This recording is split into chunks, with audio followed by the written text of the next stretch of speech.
Hello YouTube, thank you for joining me. My name is Cam.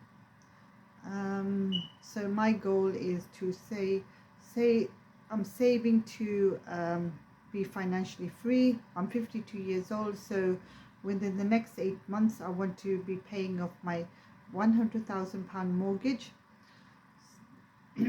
So what really triggered this, action to act into being financially free was just a threat, a threat to my employment. I was about a few months ago. I was underperforming at work, and the management came to me and said, "Oh, you need to improve your performance."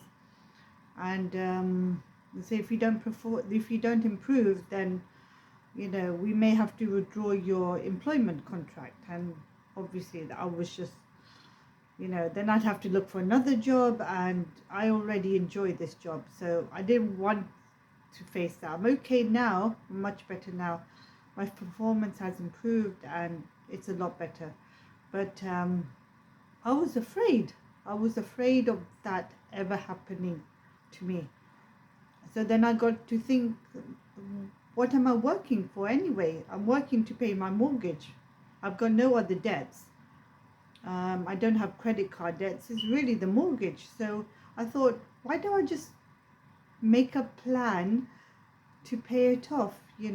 That if that ever happens to me, I can just say, okay, take it or leave it. I'll work somewhere else. It's fine. But I'm not in a position to do that at the moment. So I thought, I'll make a plan, pay this off. And so here I am. And it's been 2 months into this journey of paying my mortgage. So, 2 months into overpaying on the mortgage and starting to invest. And so something like a job scare, it can be a major event in your life. And so I thought, I don't want to be losing my job when I'm 60 and I still have my mortgage. And so I thought, I'll just pay it off. And so this is my plan to do exactly that. And this is why it's prompted me, really kicked me to do it, to think about. I think it's just a little bit of divine intervention to make me think about taking my finances seriously, and to try and pay it off. The intention is, if you don't want to retire, it's fine. You don't have to think about retirement. Not everybody wants to retire. Not everybody, has that goal in mind. But it gives you so many options. I know people who are saying, take it or leave it. If their employer says anything to you and they're already financially free, it's take it and leave it. They're happy just to, look for another job or just retire altogether because they've sorted out their finances. I'm not in that position yet, but I aspire to those people who, who are looking after their financial health, and who, if you look after your financial health, they've also looked after themselves. So I aspire to those people who are looking after themselves financially. And I thought, if you can do that, then I can do it as well. I mean, I've had quite a disadvantage because I started late due to a divorce, and I didn't get anything from that divorce. I've started from scratch, started from zero, in fact. And so I've worked my way over the past 12 years. I've worked my way, so I've been able to buy a property. I went to university. I went back to university. I did a nursing degree, so I've got my nursing qualification. And then, I built, things up from there. So through hard work and working overtime, working maximum, I'm okay now. I don't need to work that much, but I'll probably do like maybe 1 or 2 overtime shifts from January. No, I'll start doing shifts this month, but I do still need to buy a few gifts. But I'll start doing, I think, two 2 overtime shifts from next month. So so to get to my goal a little bit faster. So if I pay an extra £200 into my investments, that will compound over the next 8 years.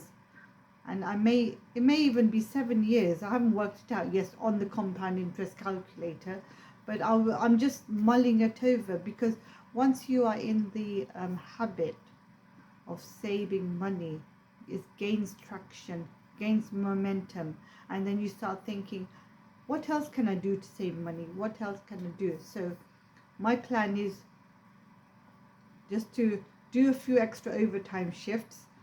It doesn't impinge on my work-life balance, because I have the time, and I still can go out, do things, look around Wales, still have my work-life balance. So I can do that now because I'm 52 years old, and I have my health. I have my health. It's enabling me to do it. But at 60 or, and above, I may not have that health, to enable me to get out of financial, to get myself out of a mortgage. So this is a prime time, I'm using this time to get myself out of the mortgage, because I have my health and I am able to work, full time without impinging on, work-life balance. I'm able to do that. So I want to optimize this time right now to do that. So, and obviously I'll be, I live quite a simple life anyway. I'm quite frugal. I've become more frugal now. Not frugal like miserly frugal, but just thinking intentionally, do I really need that? Do I really need that? Will that add value to my life? Will that help me with my goals later on? Will they help me to pay off my mortgage, my huge goal? So I'm thinking more intentionally, making intentional, conscious purchases. Before, I used to go to the charity shops. I love charity shops. I just love them. But now I go in there and I think every item I pick up, I will scrutinize. I mean, not scrutinize it. I mean, that's overlooking. That's overthinking. But then I just think, is this going to help me with my goals? Will this help me? So I usually end up not buying it. I know that's not very good for the economy or the charity, but I just want to do this, get this over and done with. So that's what I do now. I mean, charity shops are great. I still go in them and I still have a mooch around, and I enjoy it. But if it doesn't align with my goals, then it is not going to be bought for the next 8 years until I get this mortgage paid off. So that's what I'm just want to say, that it's a job scare that really prompted me to start thinking about the future. So because I'm so focused now to pay the mortgage off, and I can see the differences it's making to my life. I'm thinking holistically, what else can I do to help me when I get to 60 years old.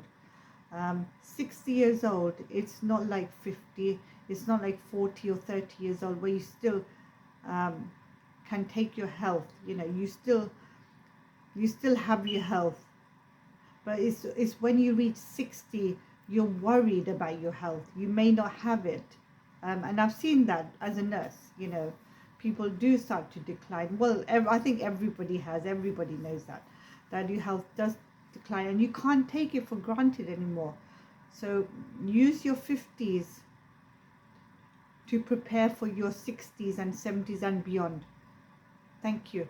And that's all I wanted to say. And I hope I hope, you know, you can be inspired, you know, that you can do it, and you can start now and think about, you know, your future self. Thank you. Bye bye.